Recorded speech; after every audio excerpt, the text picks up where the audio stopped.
Hey guys, welcome to the July '09 newsletter. I hope you enjoyed the last couple months. Daddy did a great one in May on the sharpening of tools, and I did one last month, part 1 of directional carving.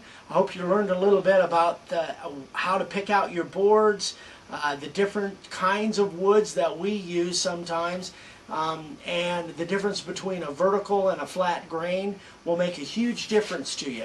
But again, don't forget, keep those cutters sharp. If they're not sharp, you're going to have problems.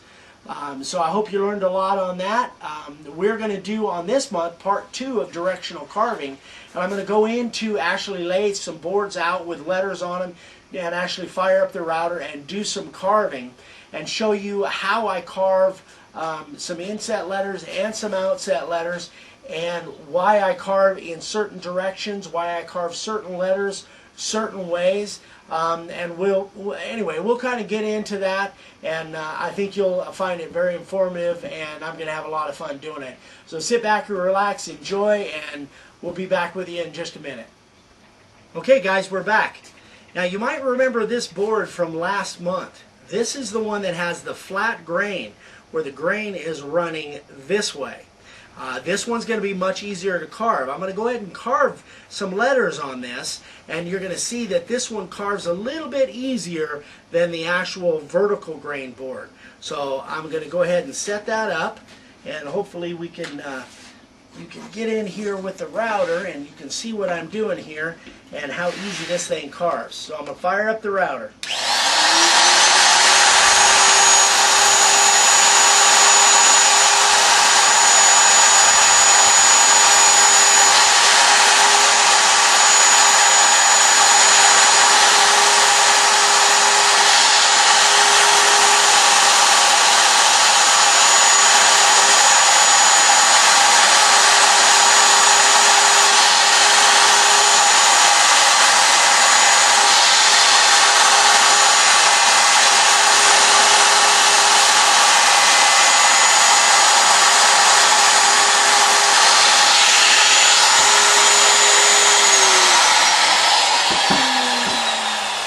Okay guys, I've carved that little ABC on there, and you can notice the letters are pretty straight, they're pretty even, and I really didn't have any problem carving those at all. It was basically a hot knife through butter kind of thing.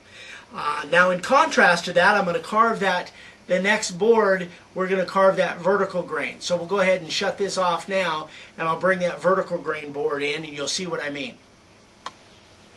Okay guys, so here we have our board from last month. That is our vertical grain, how the grains are running up and down through the board traveling this direction. This is the one where we're going to have a lot more grains that we have to deal with. And again, this is the one that's going to be super important that your cutter is very sharp. So what I'm going to do is I'm going to set up and I'm going to carve these 6 letters. You're going to watch me. And the top set of letters, I'm going to carve from the top of the letter to the bottom of the letter. When I come down here, I'm going to carve from the bottom to the top. And I'll explain exactly why I do that and how the letters look different because I did it 2 different directions. So hang with me. I'm going to fire up the router, carve these things up, and you'll see what I'm talking about. Here we go.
Alright guys, here's what I'm talking about.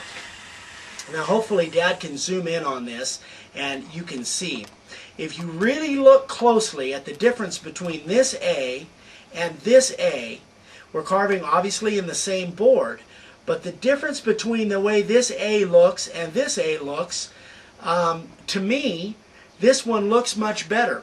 That's because I found that this board actually carves better carving from the bottom of the letter to the top.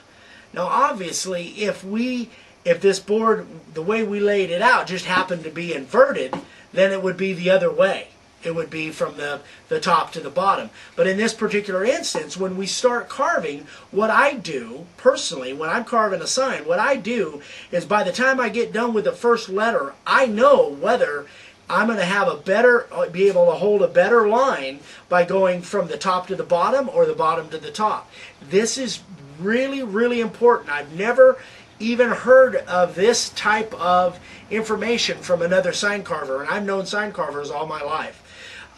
This type of directional carving, and there's other things that I'll go into too, but this is what I was talking about, especially with inset letters. In this particular board, once I started carving, once I carved these top letters, then I went from the top to the bottom.